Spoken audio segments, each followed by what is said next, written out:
All right, let's get started. If Before we dive in, I'm using a new microphone, my podcast microphone. So, can you just tell me in the chat if you can hear me? That would be fabulous. Good, good, Kimberly. Good to see you guys. All right, well, let's dive in. Today's tech. First of all, we had a spring break last week, so I missed you, but it was nice to have a week off.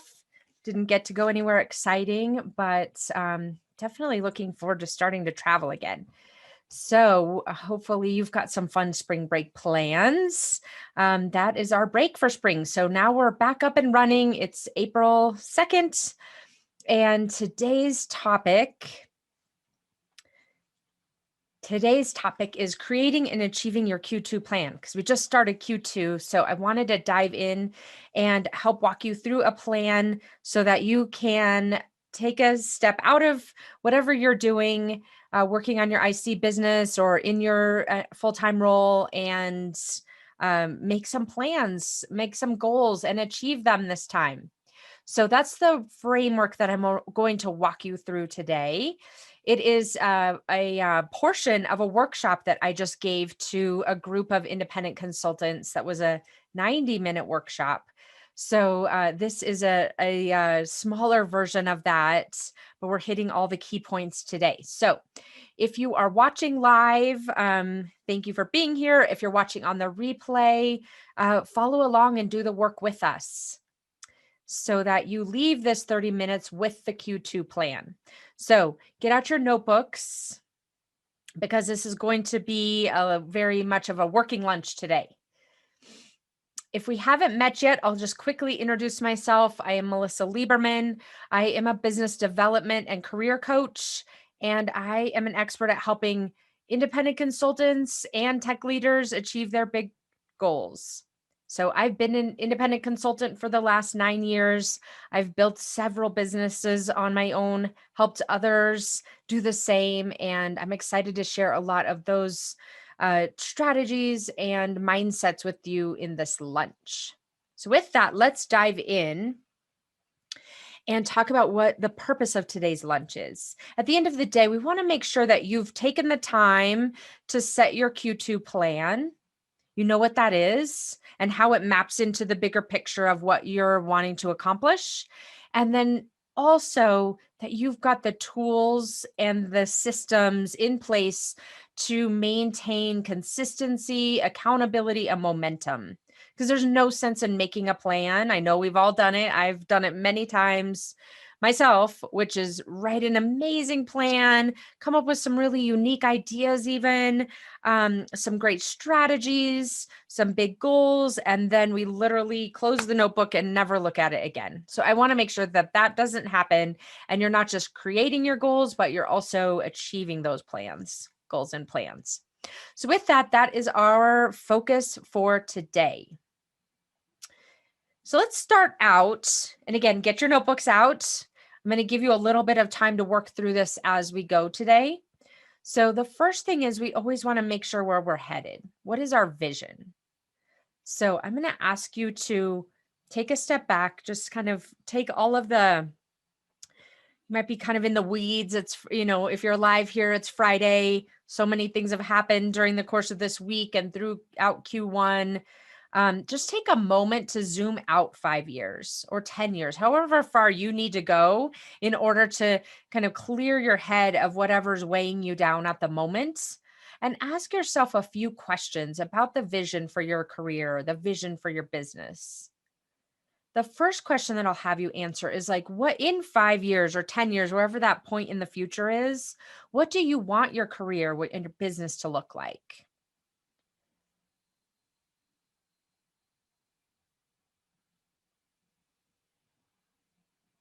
As you're writing that, a few points of caution here. So many times we get bogged down by two things: what's possible, what's realistic. A lot of us are very pragmatic, which really all it does is makes us play small.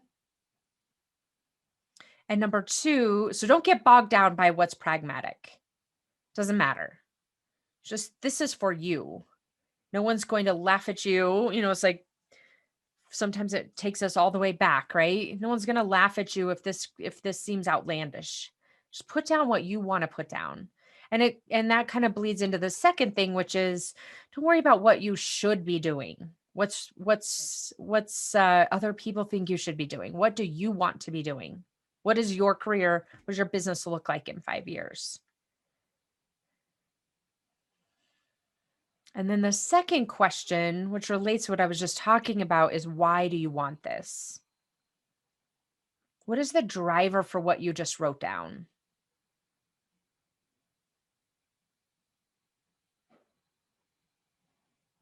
An important point here is not judging yourself for why you want it.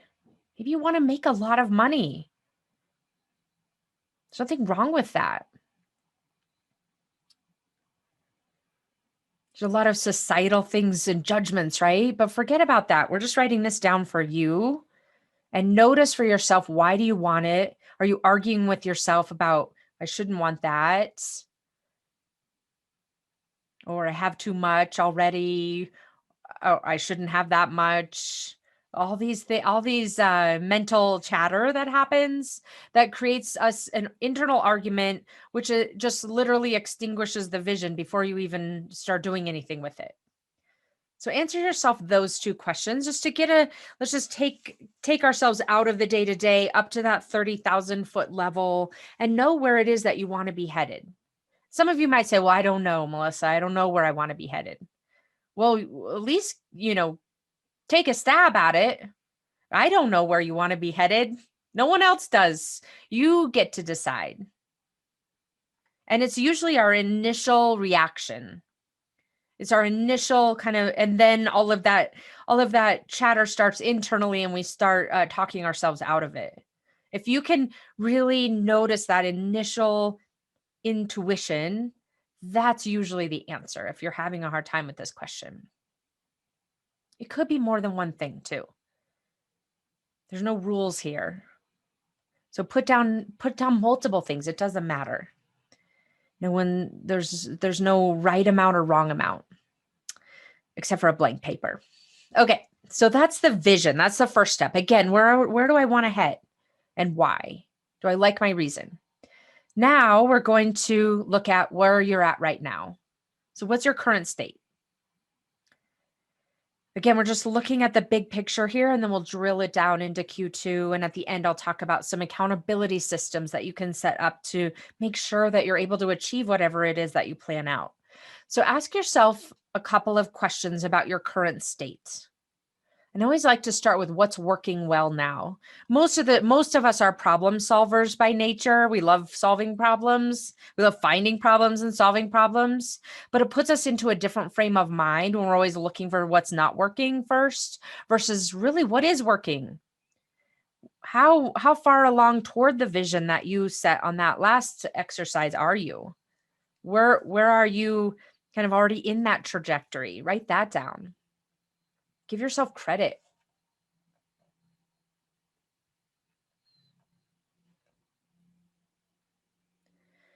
And then once you've got that in that kind of heightened or more productive way of thinking, then ask yourself what's not working well.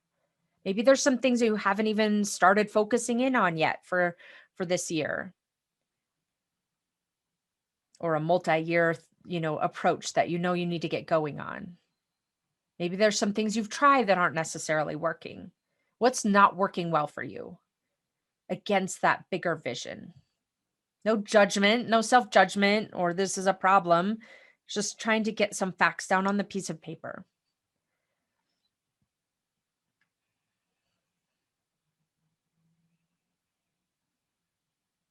And then the third question here is, what do I need to be focusing on that I haven't been? Where is that gap? What are you doing that's not working well? And then what do you need to be doing? You might have been avoiding or resisting or telling yourself you're not good at it.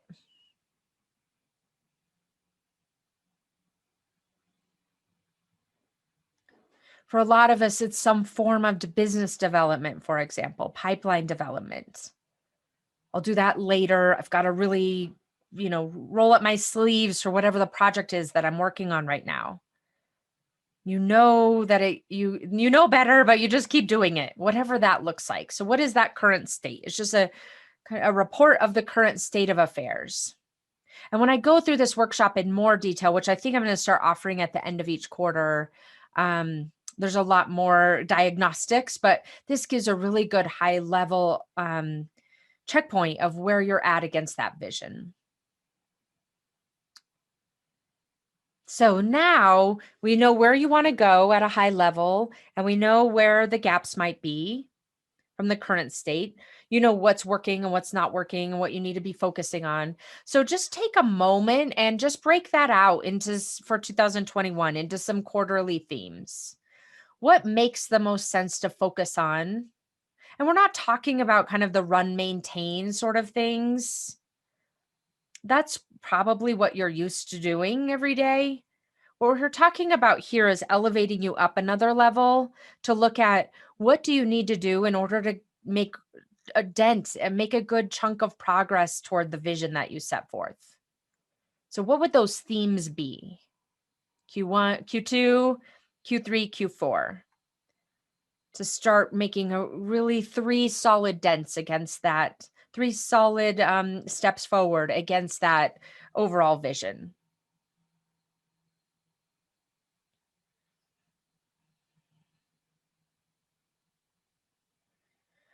So an example might be, you're delivering projects and you're worried that you don't have line of sight into a pipeline. You don't really have a repeatable process, for example. That could be one of the challenges that you identified on that last slide, on that last step. So it could be maybe Q2, I'm going to focus really heavily on pipeline development. And then Q3, I'm going to focus really heavily on a more repeatable sales process, a more repeatable proposal process, more repeatable story about what my solutions and services are, the value or proposition attached to those.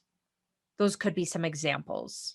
And then Q4 is shoring up both of those, kind of combining the two together. So you hit 2022 with like a really solid engine running. That could be an example for you. So now that you've got those high level themes in place, we're going to just peel off Q2 and create a more detailed plan for that Q2 theme that you selected. So very simply, you've seen 1,000 of these, right? Is a goal statement. I will something. I will create a pipeline of 50 leads that I know exactly how to replenish. A repeatable pipeline by July, by June 30th. That's the end of Q2, obviously. Because, like, again, always knowing why you're doing something. A lot of times we just do it because we think we need to, and we really don't know why we're doing it or we might know why, but it's not really a compelling reason for us. And so then it's so easy to fall off the wagon, if you will. And then how do you know you'll have completed it? Like maybe you've got those 50 leads in the CRM and it's all organized and chunked out into your process, as an example. So write down for yourself what that goal statement is. And you're going to use that again. So this isn't just a one and done, and I'll tell you how you'll want to use that in a minute. So then the next step of the process is to really dive in and figure out what's in your way. Most of us never think about this. We think about, oh, here's the laundry list of things I need to do in order to accomplish that goal. And certainly you need to do that as part of this process. And I'll show you that in a moment. But really more importantly is what is going to stand in my way, and assuming in advance that this isn't going to be a straight line forward. Most of us like set a goal, cross our fingers, and hope that it all works out at the end, whenever the goal deadline is over. It's like planning only for the positive path, right? We never plan for the positive path. If you're a project manager, you would never do that. I mean, project management 101 is, what are my risks? What might not go right? And then making sure you've got the mitigation plan for all of those. This is repeating that process. For some reason, for a lot of us, that whole idea just goes out the window when it relates to a goal. And so you want to spend some time thinking about this in terms of what's going to be in your way of achieving this goal. And part of that is how you're thinking about yourself and your ability to accomplish a goal. So, for example, how do you think about yourself as someone who follows through, as someone who achieves goals, as someone who overcomes challenges? What do you think about that? And for a lot of you, you might be telling me, well, I just don't set goals anymore because it's just not, it's too much out of my control. It relies on other people to say yes to the project that I'm pitching, for example. It relies on other people to say yes to an interview. So how could I set a goal? I don't see, so as a result, you're not seeing as someone who is able to set and achieve goals because it feels that you're the mercy of someone else. So ask yourself, how do you want to think about yourself? How can you be in control, even though it could rely on someone else? How can you be someone who follows through? How can you be someone who overcomes challenges? So really think about it from this lens, because it's so important to be able to really see yourself as someone who accomplishes the goals, not just someone who can make out a project plan of all of the steps that, if it goes smoothly, this is all the things I need to do. So that's why I spent a bit of time on that. And now what you'll do is put together that plan that I'm sure all of you on this call are used to doing, right? What are all of my strategies? So that might be the positive path. And it will also be how am I going? What are my obstacles? What are my risks? What are the mitigations to overcome those? Baking that into the plan explicitly, and baking into the plan simple things like how you're thinking about yourself as someone who achieves goals or not. Getting yourself into that mode of figuring out how you can be someone who accomplishes the goals, even if they rely on other people. So that will be your overall strategy plan and some of the nuances to that you might not necessarily consider when you're normally, when you're doing this yourself on your own in your normal process. And then finally, I want to touch on accountability systems, because this is really the key, right? We don't want to get away from that idea of, I'm going to make this amazing plan. It's going to be, it's going to be really comprehensive, and set it and forget it. So a lot of achieving goals is going to require behavioral changes, habit changes, routine changes.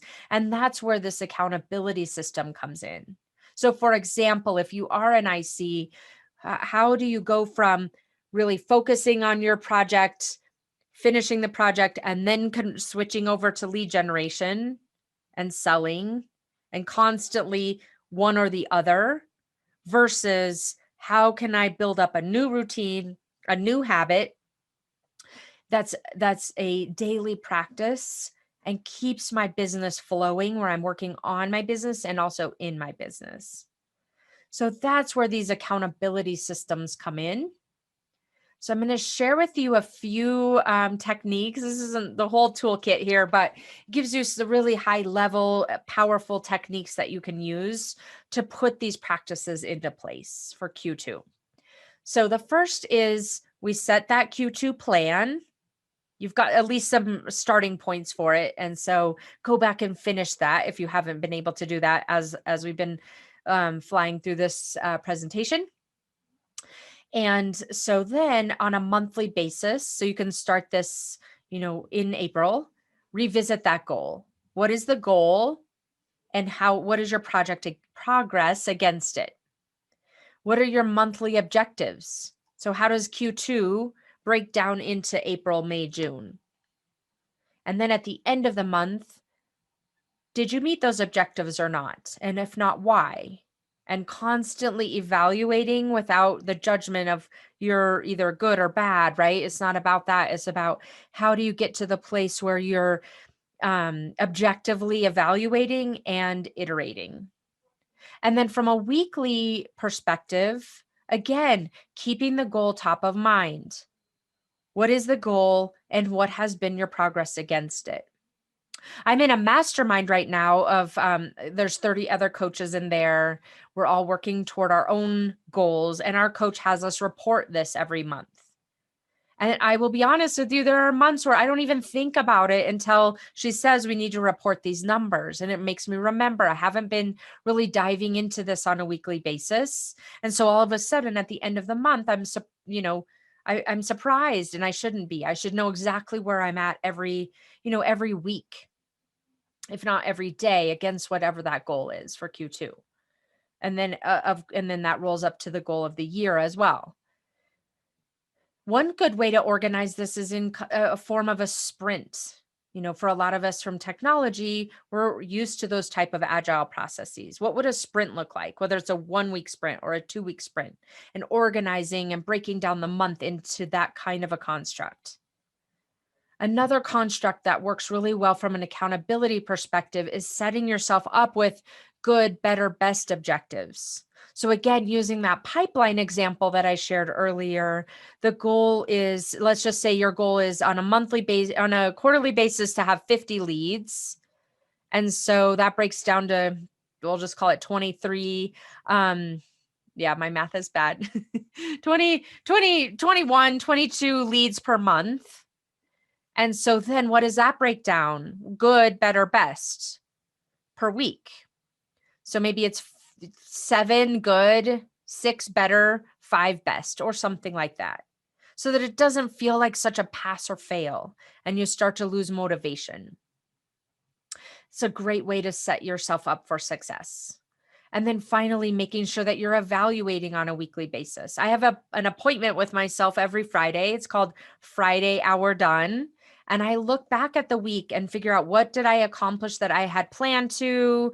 Where did I fall in this good, better, best spectrum? What do I need to roll forward for the next week? How do I need to adjust the planning for the next week that is more, that takes the monthly and the quarterly goal into account, and just constantly level setting. This is not a 2-hour meeting, right? This is like a 20-minute meeting that helps to set up the next week for success and always keep my eye on the bigger prize. So those are some techniques you can use from an accountability perspective on a weekly basis. And then finally, on a daily basis, and this may feel a little repetitive and resistant, but what I will tell you is, if you rewrite that goal every day and build a relationship with the goal, it keeps it top of mind. It keeps you from falling into that trap of creating this amazing plan and then forgetting about it, and then getting to the middle of June and panicking because you're barely, past the starting line. You had forgotten about all the things that you wanted to focus on, and you hadn't made time for those. So on a daily basis, rewrite your goal. I write it at the top I have a paper planner, so I write it at the top of that planner. You can use any forum, a journal, retyping it, whatever it is that you need to do in order to keep it top of mind. And then the other tool that I love sharing with my clients, and I'll share with you here today, is checking your commitment and your confidence level against that goal. How committed are you to the goal? It's like, we'll take weight loss, for example. How committed are you to losing 20 pounds versus whatever that Friday afternoon you drink of choice is? Ask yourself, what's the number? What's my commitment number on a level of 1 to 10? Some days it might be a 9. Other days it might be a 3. You've got to know that. You've got to know that. You've got to know why, and you've got to make a plan in advance to overcome if you're dipping in motivation. The motivation just doesn't kind of arrive upon you on a daily basis. Something you have to create on your own. And knowing where you're starting at as a baseline each day can be incredibly valuable so that you can shore it up if you need to, or you can ride the wave if it's at a high number that day. What is your top 3 for that day? Like, no matter what, these top 3 things map back to my goal, and they're happening no matter what. And again, another evaluation, constantly looking at what's going well and what's not going well so you can continue to adjust and not sit flat footed until the end of the quarter and then wonder why things didn't happen the way you had planned. You have control over this. And it's about using these types of systems to take back that control. Okay, the last thing I want to share with you, if you haven't yet downloaded it, I have a ebook that is 27 ways to land your next consulting client. So if you're struggling with how can I find clients, it feels like an uphill battle, this gives you a lot of ideas that you probably hadn't thought of before. And as I've told you before, the podcast is live. So if you haven't seen that on any of my emails yet, go check it out. Grow Your Independent Consulting Business Podcast on all of the major podcast platforms.